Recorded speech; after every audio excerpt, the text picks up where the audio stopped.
오늘 새벽에 주신 말씀은 잠언 9장 13절에서 18절까지 말씀 우리 같이 한 목소리로 읽겠습니다.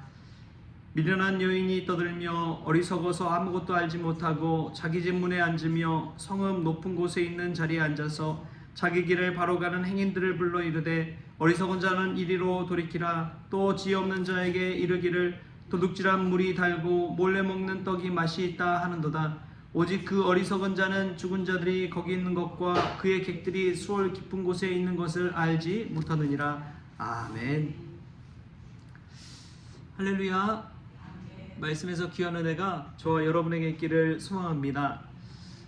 오늘 미련한 한 여인의 그 떠들며 어리석은 이야기 속에서 또 달콤한 유혹을 하는 것을 보게 됩니다. 지나가는 행인들 앞에 이 어리석은 말을 통해서 자신에게 돌이키라. 근데 그 길의 끝은 수울인 것이죠. 죽음인 것이죠. 이 말씀은 오늘 우리에게 참 많은 것들을 생각하게 만듭니다. 여러분, 시장에 가서 장을 다들 보시잖아요. 장을 보러 갈 때 순서가 있습니다. 배가 고파서 그냥 시장에 가서 밥을 먼저 먹을지 장을 먼저 볼지, 이 순서가 있는데 여러분 어떤 것을 먼저 하십니까?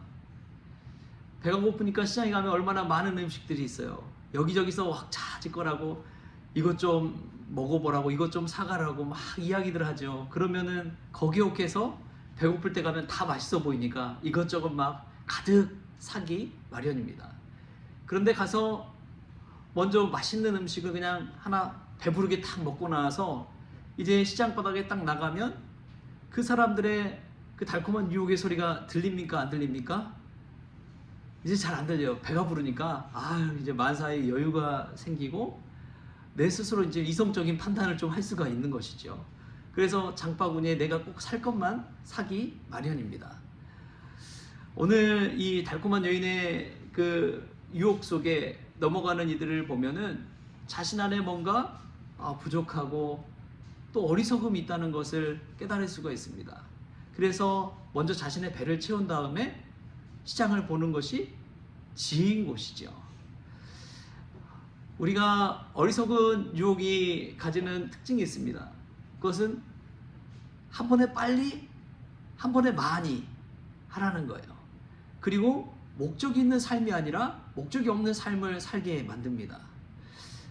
그래서 이제 이것을 좀 반대로 한번 생각해 보면, 어리석은 자가 그러한 특징을 가지고 있다면 지혜 있는 자는 어떤 특징을 가지고 있어야 되느냐? 우선은 첫 번째로 꾸준함을 가지고 있어야 됩니다.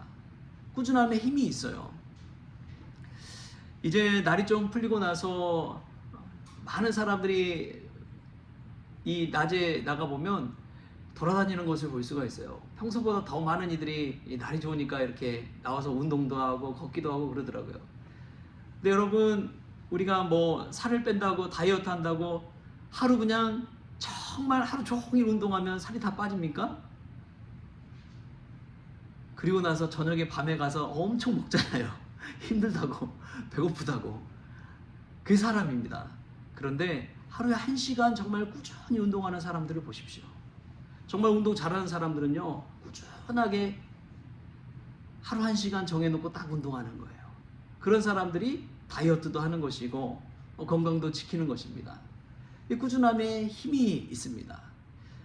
이 운동의 원리만 그런 것이 아니라 영적인 원리, 기도의 원리도 마찬가지입니다. 그냥 하루 날 잡고서 기도 다 한다고 여러분 응답받고 뭐 그렇습니까? 절대 그러지 않아요. 기도가 왜 우리에게 큰 유익이 되느냐? 기도하는 훈련, 그 자세를 통해서 다시 우리의 마음이 평안을 찾고 우리의 마음속에 있던 많은 것들이 리셋이 되는 거예요. 다시 세팅이 되는 거예요. 하나님의 말씀으로 세팅이 되고 하나님의 말씀으로 채워지고, 내 마음이 세상에서 흔들리고 막 유혹 속에 막 마음이 어지러웠는데 다시금 기도의 자리를 통해서 매일 하나님 앞에 나아가니까 하나님이 다시 마음을 붙잡아 주시는 거예요. 그렇게 하루하루를 버티며 살아갈 수가 있게 되는 것입니다. 꾸준함의 힘이 기도에도 똑같이 해당되는 것이죠. 여러분, 우리가 이 기도를 하루 30분, 하루 1시간, 여러분 그거 우습게 여기지 마십시오. 얼마나 귀한 시간인지 모릅니다. 그 시간이 다시금 하나님 앞에 우리를 갖다 놓는 시간이고 하나님의 말씀을 붙잡는 시간이기 때문에 그렇습니다. 미련한 여인은 딱 한 번만 하고 유혹해요. 이것만 사 하면서 유혹하죠. 그러나 정말 믿음의 길을 바로 가는 사람들은요, 그런 유혹에 흔들리지 않고 다 그 시간 그 자리에 나가서 하나님 앞에 기도합니다. 하나님 말씀 듣습니다. 그럼 그 사람의 생명과 영혼이 사는 것이죠. 할렐루야. 우리에게 그런 꾸준함이 있기를 소망합니다. 그리고 또 이 운동하고 또 하나님 믿는 것의 특징 중에 하나가 또 무엇이냐면 힘들어요. 너무나 힘듭니다. 막 뛰고 나면 여러분 숨이 차고 막 힘들잖아요.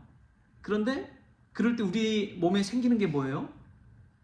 근육이죠. 근육이 생겨요. 그러면 처음에는 한 100m만 뛰던 사람도 나중에는 500m, 막 1km까지 이 근육이 생기면 뛸 수 있게 됩니다. 버틸 수 있는 힘이 생겨요.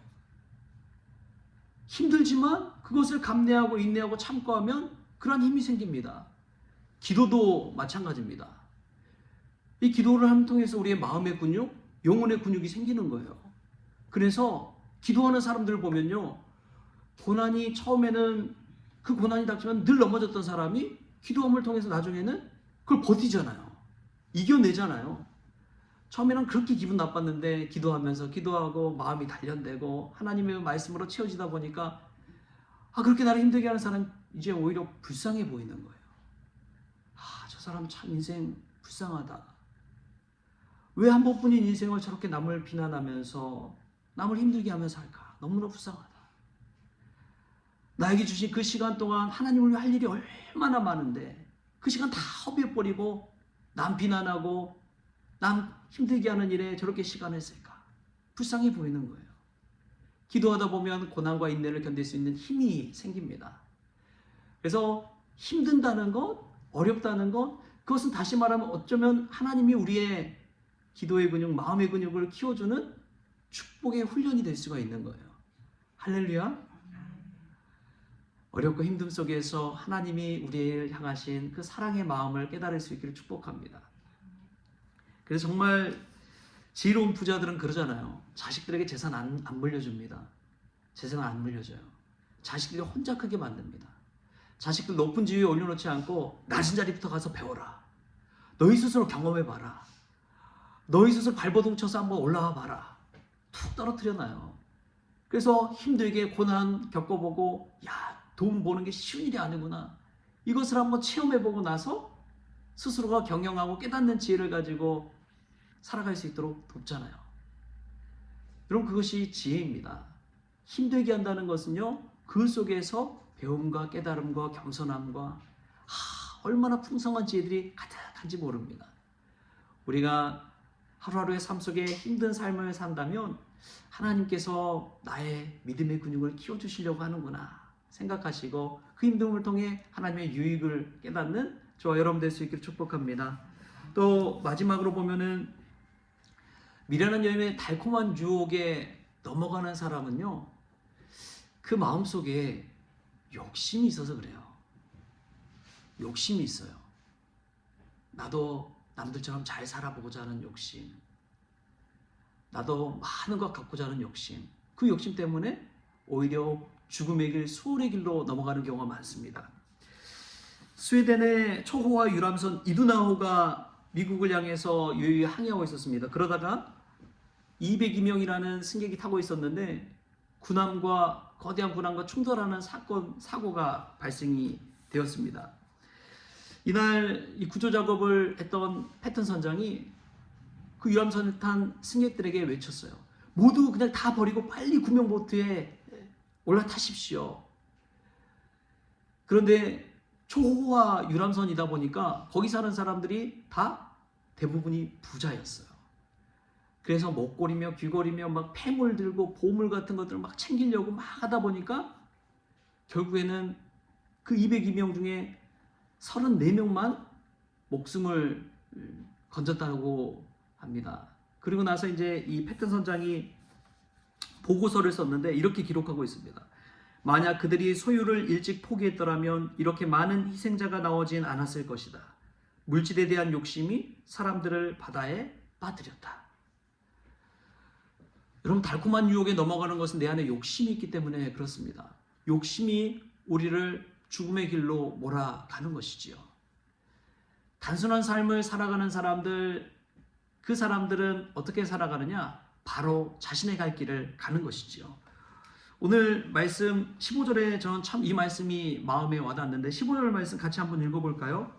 시작. 자기 길을 바로 가는 행인들을 불러 이르되.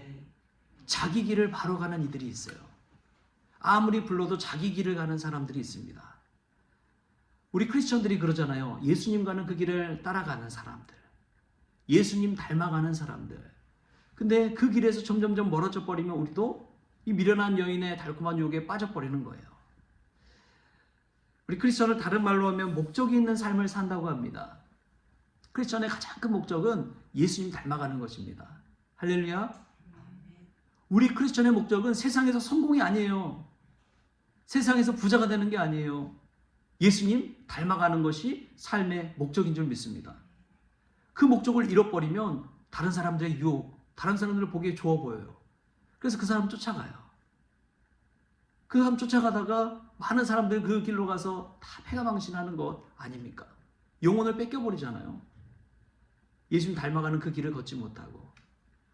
우리가 자기 길을 바로 갈 수 있는 믿음의 성도가 될 수 있기를 축복합니다. 그 길은 나의 삶의 분명한 목적을 가지고 사는 거예요.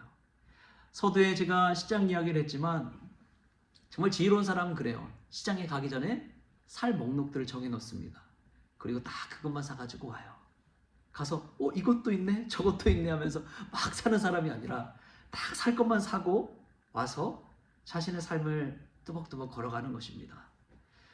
우리 믿음의 크리스천도 마찬가지라고 믿습니다. 오늘 하루를 살 때 삶의 목적이 예수님 닮아가는 것에 있기를 축복합니다. 평생의 목적이 예수님 닮아가는 것입니다. 우리가 그 길을 뚜벅뚜벅 오늘도 꾸준하게 힘들지만 그 길을 걸어서 예수님 주신 은혜와 평온을 맛보는 그런 저와 여러분 될 수 있기를 주신 예수님의 이름으로 축원합니다. 기도하겠습니다. 주신 하나님 감사합니다. 오늘 이 미련한 여인의 달콤한 유혹을 들을 때에 꾸준함의 힘이 얼마나 큰지 깨닫습니다. 힘들더라도 고난 가운데 믿음의 근육을 키워가는 것이 얼마나 중요한지를 배웁니다. 자기 길을 바로 가는 것, 목적 있는 삶을 사는 것이 나의 생명을 살린다는 것을 깨닫습니다. 오 주님, 이 시간 저희들의 마음을 붙잡아 주셔서 일평생 예수님 닮아가는 저희들 되어지게 하여 주옵소서. 감사하며 예수님의 이름으로 기도하옵나이다. 아멘. 우리 주님이 가르쳐주신 기도로 오늘 새벽 기도를 마치겠습니다.